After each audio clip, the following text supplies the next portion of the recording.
What's up, guys? So, something I was gonna show you is, now that I've got the one and only, I've got a Plume Monarch right now that I'm running, and it's not terribly crazy by any means, right? But, I just thought I'd kind of give you an idea of what it's like.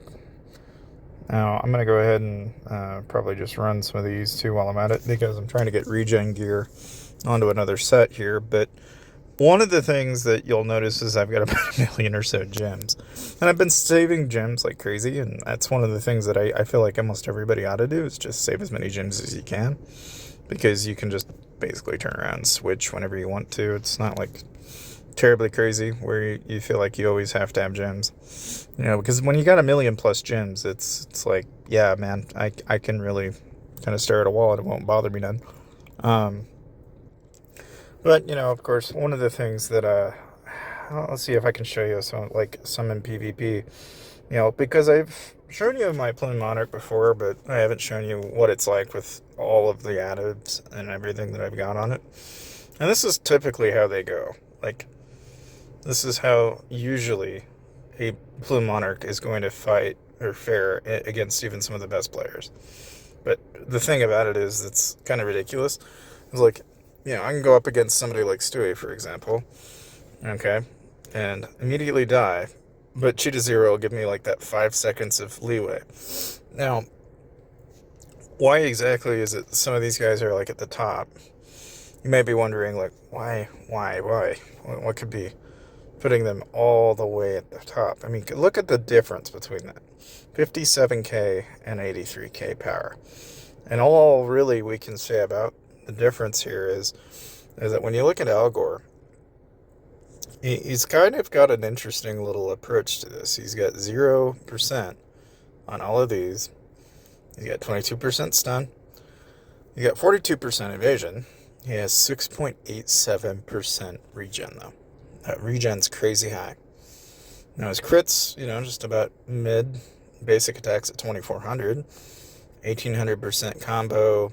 But then you see he's got 1700% skill damage, 53% skill crit, 288% skill crit damage. And then, to top it all off, he's got nearly 2500 and 2100% attack bonus. Which, if we wanted to nail down exactly where those are coming from, right, you can look at his pals and see that, there's 38,000% coming in from that. Skills are at 25,000. Tech is at 93,000%. So there's a fair bit coming in from that. And in artifacts, he's got another 30,000% coming in from there. The parking slots are giving him a stupid amount, 71,000%. Back accessories giving him a fair bit too. The ring is giving him actually, oddly enough, almost hard to believe. He's getting nearly 20,000 from that. Wow. Global HP is obviously going to be much higher. His mount's giving him 10% more. The statue being a real good chunk of that is 65%. Soul's giving him 110. The Awaken Seal is at 74%, which is where a lot of that's coming from. Now, if we look at like his attack bonus, kind of the same deal. It's like basically where I'm getting a lot of it out of statue, he's getting part of it in statue. So you can kind of tell that he's split up basically 2 of them to HP, and then two of them, or 2 to 3 of them, and it's looking like he did 2 at attack and then 3 HP is what it looks like for a statue. And then of course he's got his awakened statue up such and such a way. So you can kind of see where all that's coming in from.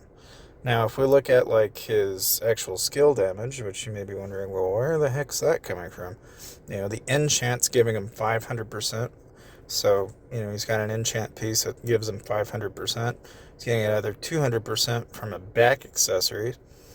And then he's getting 88% with his avian. Plus he's got a global skill damage increase and a 15% increase on the enchant. His soul is giving him 204%, so we know he's getting a lot of that out of the soul as well. So when you look at that, it kind of gives you an idea of just kind of like how to build something like that. And that's a pretty good like build, if you ask me. Like anybody that runs something that overpowered is, it's hard to ignore. You know, like now if you look at like, you know, say somebody like Beachy, for example, who's a Warbringer, you know, we can also kind of compare and contrast like how well does this work out, you know. And again, notice that he's got 3,000% HP, and a lot of where a lot of the higher end players like tend to thrive is you want to pay very close attention to how they're setting their build up, you know. And so like here we can kind of see that, I mean, a good chunk of it's coming out of where, you know, your pals skills, I mean, just upgrading his skills and the pals, and really more than anything is your parking slot. Like your parking slot's going to give you quite a bit.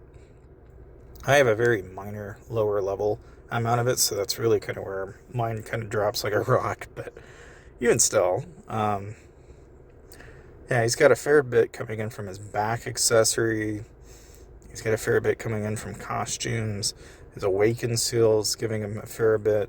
He's got some coming in from the soul, 10% out of an artifact, and then 21% from that. If you look at his attack, I bet you, yeah, he's probably got nothing coming in from his attack, and that's probably because what he's gaining mainly out of global attack seems to be mainly coming from the awaken seals. It's giving him 62%. And let's see, where else does he got some stats bonuses? Looks like most of it coming in from tech is what's really kind of giving a boon to it, plus mounts and artifacts. That's where some of that's coming from. Now, of course, his counter build is probably going to be all counter boost, so he's probably got all his statues going towards this, yeah. So he's got 377% going into counter. You know, and so again, whenever you looked at like even like that Berserker build I showed you yesterday, that's what a lot of people wind up doing, is just like the Plume Monarch, they just throw it all the way into combo. And in the case of a Berserker or even a Warbringer, they just throw it all in a counter multiplayer. And that works. I mean, you get a crazy amount of counter doing that. But, you know, again, kind of gives you an idea of what they're running. Again, he's got kind of an okay-ish high final attack speed. You know, and he's got 77% into crit. It's a little overkill to go over 100% counter strike, though. A little overkill. Like, it doesn't really quite do you any good past 100. But otherwise, yeah, I mean, this is, yeah, it's decent for a counter build. Let's take a look at McFudge here. You know, so again, this is another one of those situations where somebody that we know is probably going to have some regen gear. Nope, no regen. And he's doing 94% crit and 100%. So that's ideal right there, to get really high crit, really high combo. And then he's probably got all of his combo multiplayer into the statue, which he does. And so, much in the same way, if we look at his attack bonus, it's probably all in Awaken Seal. Yeah. If we look in his HP, where is all that going? So he's got some in the Awaken Seal, but that's not his priority. He's got a good chunk of it coming in from his mount. So just the sheer number of mounts he has is what's giving him kind of those bonuses. And again, you know, like whenever you look at those stats and such, and you're trying to get a better idea of like what it is that people are doing, I mean, part of the reason why they do what they do. So like here we get 0.24%. We'll just real quickly switch sets here. And we'll go ahead and replace our POW combo for 0.24. It's a little bit of an increase, but we'll take it. Any increase is better than nothing. Still striving to try and get the few remaining, those 3 pieces you can see, the 2 RS and the Supreme set. Still trying to get those weeded out, but yeah, I mean, if anything, guys, I hope that kind of gives you an idea of just like what different type of builds that are out there. But like, I've seen a lot of prophets that really tend to strive really well in the late game. You know, there's just as many Plume Monarch builds and counter builds, but I mean, like anything, you know, the Plume build is weakest against a Warbringer, and a Warbringer is really quite weakest to a Prophet.